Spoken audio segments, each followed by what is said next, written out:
കെനിയയിലെ വാഹനാപകടം. മരിച്ചവരിൽ പാലക്കാട് സ്വദേശികളും. പാലക്കാട് മണ്ണൂർ കാഞ്ഞിരംപാറ സ്വദേശിനിയും മകളുമാണ് മരിച്ചത്. പാലക്കാട് മണ്ണൂർ കാഞ്ഞിരംപാറ സ്വദേശിനി റിയ, മകൾ ടൈറ എന്നിവരാണ് മരിച്ചത്. അപകടത്തിൽ റിയയുടെ ഭർത്താവ് ജോയൽ, മകൻ ട്രാവിസ് എന്നിവർക്ക് പരിക്കേറ്റു. ഖത്തറിലായിരുന്നു കുടുംബം. വിനോദയാത്രയ്ക്കായാണ് കെനിയയിൽ എത്തിയത്. ഖത്തറിൽ നിന്ന് കെനിയയിലേക്ക് വിനോദയാത്ര പോയ ഇന്ത്യൻ സംഘത്തിന്റെ ബസ്സാണ് അപകടത്തിൽപ്പെട്ടത്. സംഘം സഞ്ചരിച്ചിരുന്ന ബസ് നിയന്ത്രണം വിട്ട് താഴ്ചയിലേക്ക് മറിയുകയായിരുന്നു. വടക്കുകിഴക്കൻ കെനിയയിലെ നാൻഡറുവ പ്രവിശ്യയിൽ വെച്ചാണ് അപകടമുണ്ടായത്. തിങ്കളാഴ്ച പ്രാദേശിക സമയം വൈകിട്ട് 4 മണിയോടെയാണ് അപകടമുണ്ടായത്.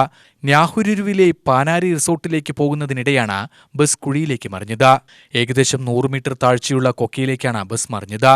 ജോയിലിന്റെയും ട്രാവിസിന്റെയും ആരോഗ്യനില തൃപ്തികരമാണെന്നാണ് വിവരം ലഭിച്ചതെന്ന് മണ്ണൂർ പഞ്ചായത്ത് വൈസ് പ്രസിഡന്റ് സ്വാമിനാഥൻ പറഞ്ഞു. ഇന്നലെ വൈകുന്നേരം 6 മണിയോട് കൂടിയാണ് റിയയും കുടുംബവും കെനിയയിൽ ഒരു വിനോദസഞ്ചാരത്തിന് പോവുകയും അവർ സഞ്ചരിച്ചിരിക്കുന്ന വാഹനം ശക്തമായ മഴയിൽ ഒരു മരത്തിലിടിച്ച് ബസ് മറിയുന്നൊരു സ്ഥിതിയുണ്ടായി. അതിൽ അവർക്ക് ഗുരുതരമായി പരിക്കേൽക്കുന്നു എന്നാണ് ഇന്നലെ വൈകുന്നേരത്ത് അറിഞ്ഞത്.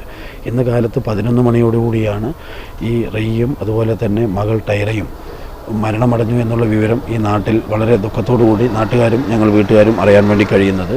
ഉടനെ തന്നെ ഈ അപകടം പറ്റിയെന്നറിഞ്ഞ ഉടനെ തന്നെ കോങ്ങാട് MLA ശാന്തകുമാരിയുമായി ബന്ധപ്പെട്ട് മുഖ്യമന്ത്രിയുടെ ഓഫീസുമായി ബന്ധപ്പെട്ട് ഹൈക്കമ്മീഷണർക്കും അതുപോലെ തന്നെ എംബസിയും നോർക്കയുമായെല്ലാം ബന്ധപ്പെട്ടുകൊണ്ട് അവർക്ക് മതിയായ ചികിത്സ ഉറപ്പുവരുത്തുന്നതിനും മരണമടഞ്ഞവരുടെ മൃതദേഹം നാട്ടിലെത്തിക്കുന്നതിനും വേണ്ടിയ ഇടപെടലുകൾ നടത്തിയിട്ടുണ്ട്.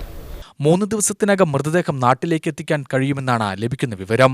കോയമ്പത്തൂർ സ്വദേശിയായ ജോയിലിന്റെ വീട്ടിലാണ് സംസ്കാര ചടങ്ങുകൾ നടക്കുക. UTV news, Palakkad.